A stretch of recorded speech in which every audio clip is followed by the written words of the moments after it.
welcome back. This is the New York Gun Guys podcast. My name is John. Today I am riding solo. I was exposed at work to COVID-19. Wanted to make sure I didn't have anything. Went to the doctor.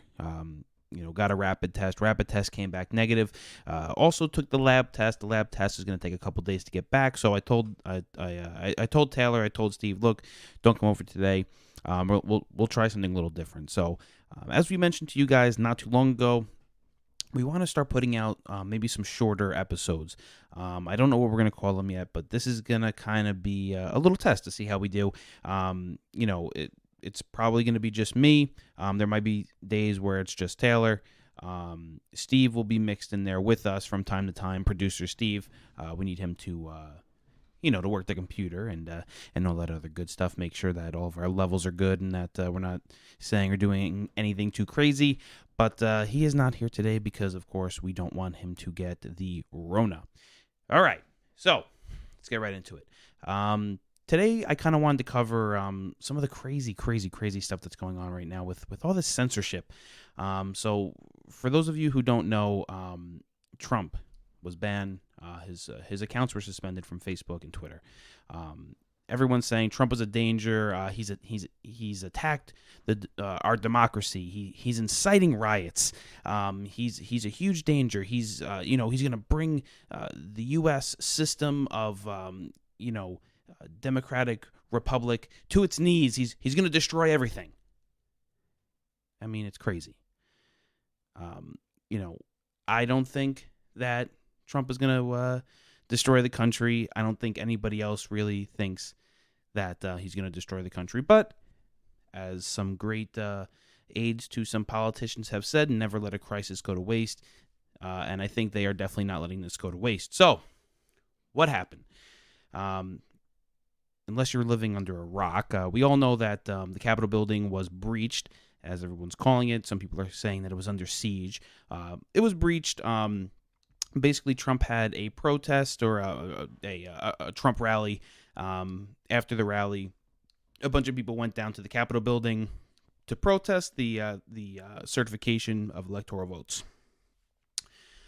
During the certification, I'm going to say a select few out of who were there decided it would be a good idea to actually enter the Capitol building and make their way onto the floor of the Senate.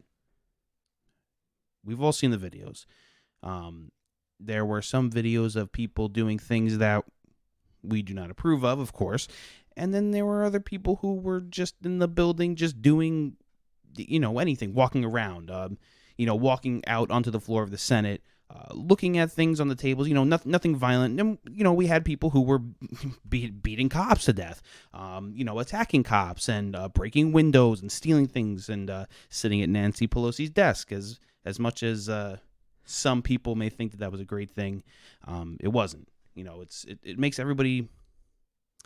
It makes everybody just look, in a bad light.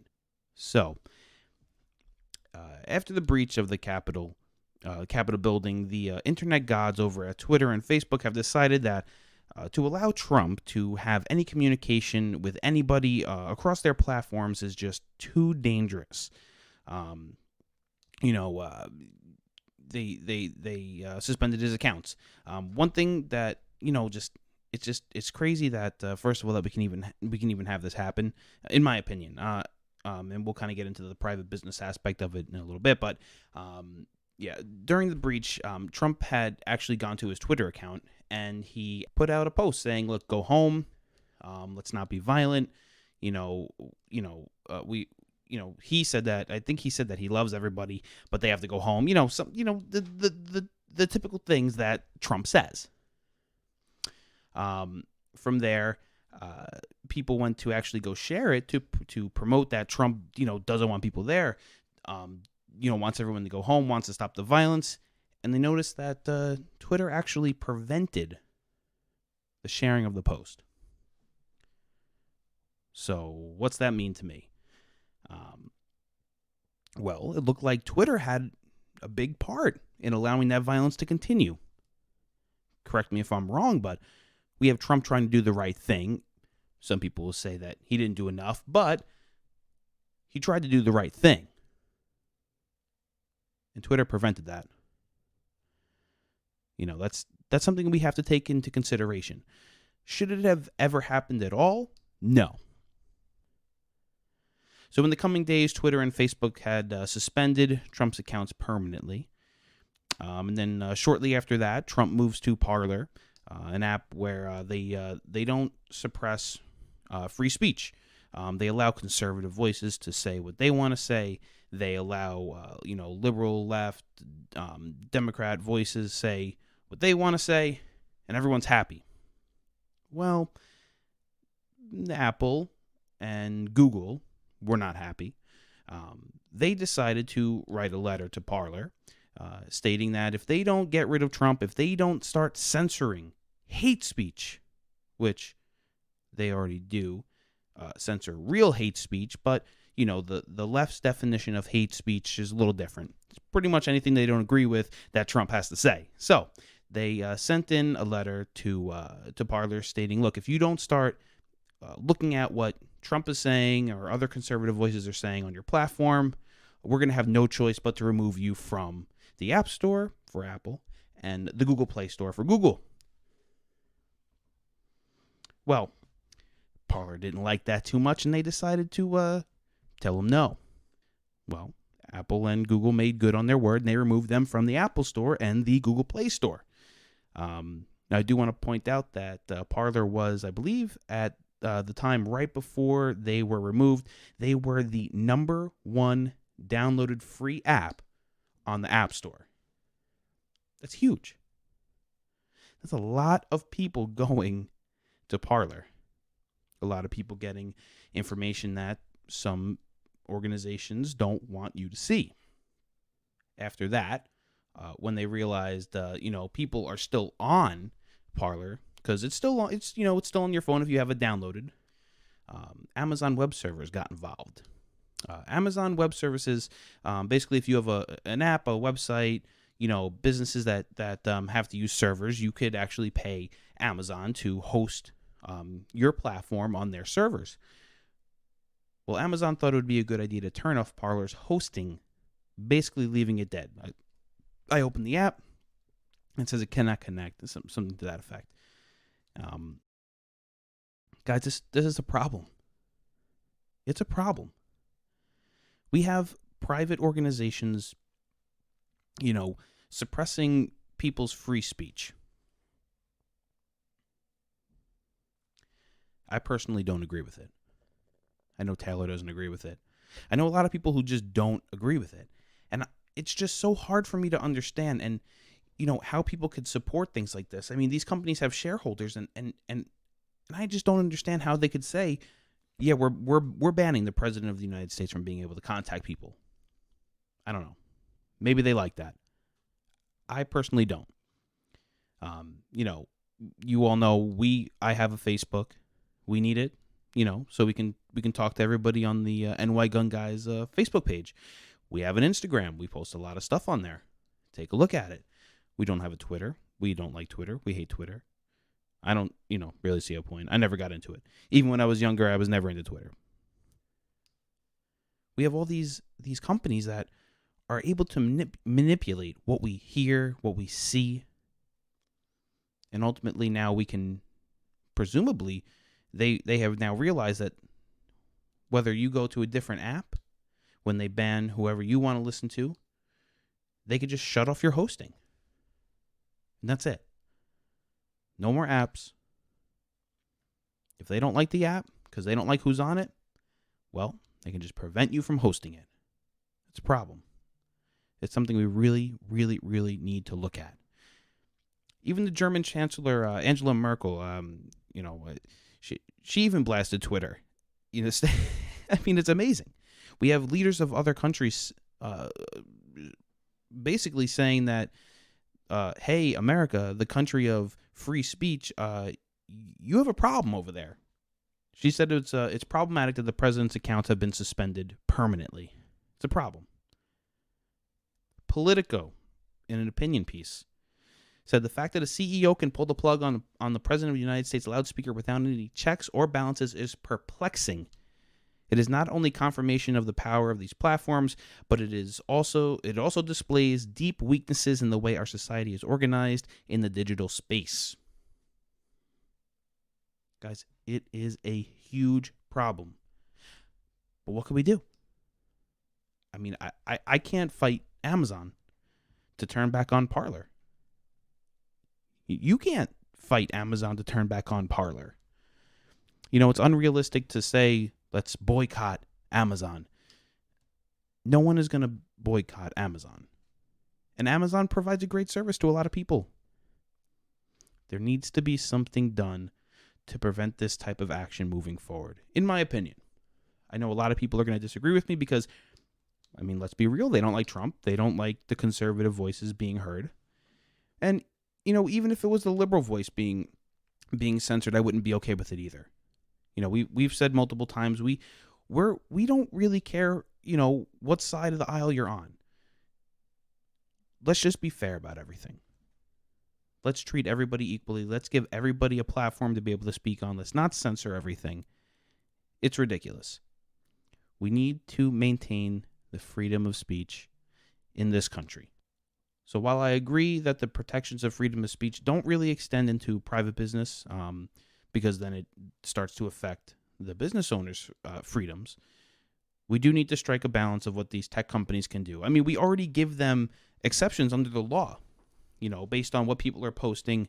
They're not considered publishers or something to that effect. I forget the certain wording, but more or less they can't be held accountable for things that people say on their platform because they aren't the ones publishing it. The user is. They're just facilitating the way it's brought to light. It's brought out and so everyone can read it. So if we're giving them exceptions under the law to not be a publisher, why are we now allowing them to decide what we can and cannot see? I don't know. You tell me what you think. I don't know. You know, I think Taylor would agree with me here that it's ridiculous. I'll never understand it. I really don't. And I don't understand how people, you know, on the other side of the aisle look at this and they just say, oh, that makes sense. I really think that people need to step to the side and separate their hatred for Trump and just really look at fundamentally what is going on here. Because you have to look at it if this was just, you know, if this was just a different political figure. Okay, look, a lot of people hate Trump with a passion. I don't blame them. Everybody is entitled to their opinion. Is the guy the perfect picture of what a president should be in some people's eyes? No. Some people love it. They love that he was off the cuff. They love that he said what he wanted.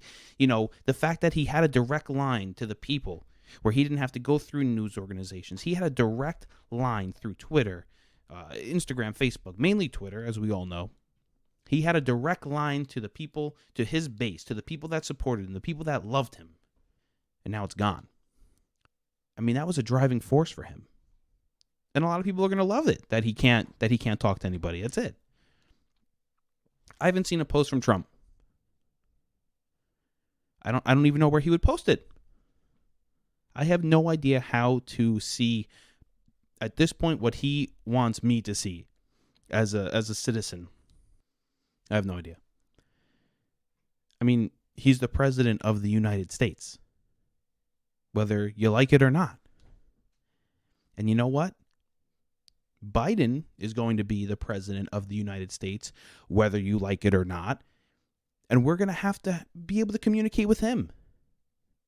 And I want to see what he has to say. I don't agree with everything he has to say, but I want to know what he's saying. So that way I know what to expect. I know what's going on. So how does this relate to us, the New York Gun Guys? A photo of a gun that we posted on Instagram way back in the day.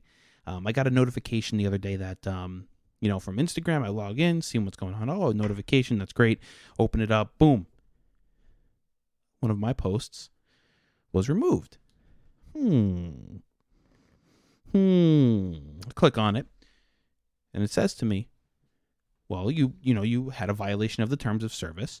I looked into it. The violation was that we were promoting the sale of guns. Sale of guns. If any of you follow us on Facebook or Instagram, we post the same stuff on there. You know, we don't sell guns at all. We don't promote selling guns. We don't advertise selling guns. We don't advertise other people selling guns. We do mention from time to time different gun shops on Long Island and New York, but never do we say, hey, go buy this gun. Never do we put prices out there. Never.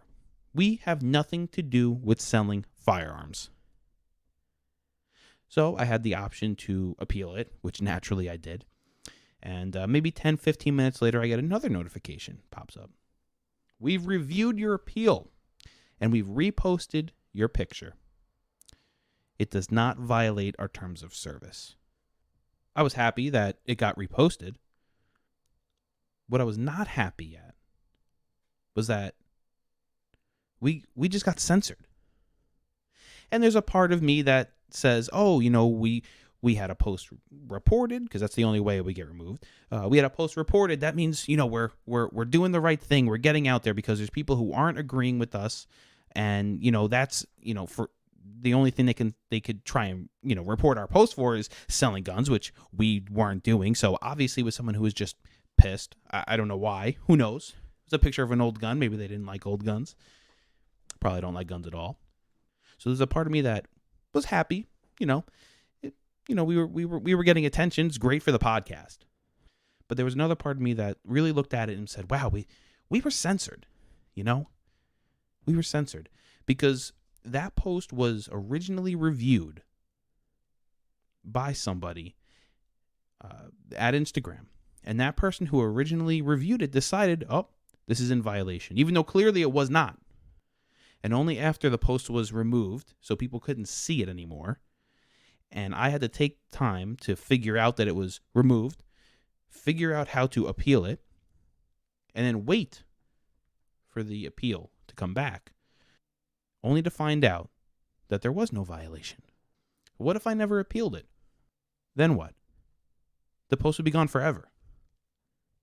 If I just said, you know what, Instagram, it is what it is, or I missed the notification, anything, the post would be gone, it would be censored. For no reason.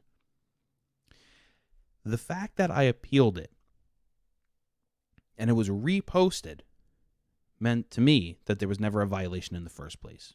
And yet somehow that post got deleted and removed. Guys, we have to do something about what's going on. We really, really, really have to do something. I don't know what to do. My answer for a lot of people was, if you're not happy with Twitter, you're not happy with Facebook, go to Parler. I was telling people at work, go to Parler. But now what are we supposed to do? Now they realize they could flip a switch, and for any app they don't like, they can just turn it off. It's a problem. It's a problem I don't know how to fix. Some people would say we have to have the government do something about it. Okay. The problem is the people who are supporting the deletion of Trump's accounts, the removal of Parler from the App Store and the Google Play Store, the turning off of servers for Parler, those are the same people that now have a supermajority in our government. So how are we going to fix this? Guys, this is where I'm going to leave you today. I hope I gave you guys something to think about. I hope I kind of, gave you guys a different perspective of what's going on in our heads. We do a lot of talking back and forth from time to time. It's a very good conversation, but we wanted to experiment with kind of a solo show and see how it went. I hope you guys liked it. Give us some feedback. Let us know what you like. Check us out on Facebook, Instagram. Definitely check us out on the App Store, the Google. The Apple Podcast, Google Podcast, Spotify, wherever else you get your podcast. Let us know if we're not there. We'll try and get there, as long as they'll let us stay there. Hopefully, they let us stay there forever. But definitely give us feedback on this. We're going to be doing a lot more of these. They're not always going to be political. Some are going to be about current events. This one just happened to be political because it's absolutely crazy what's going on right now. And this means this can happen to any of us. If you say the wrong thing online, if you spread the quote wrong ideas, the ideas that these companies don't agree with, you could be wiped off the internet. That's all for now. Thanks for tuning in.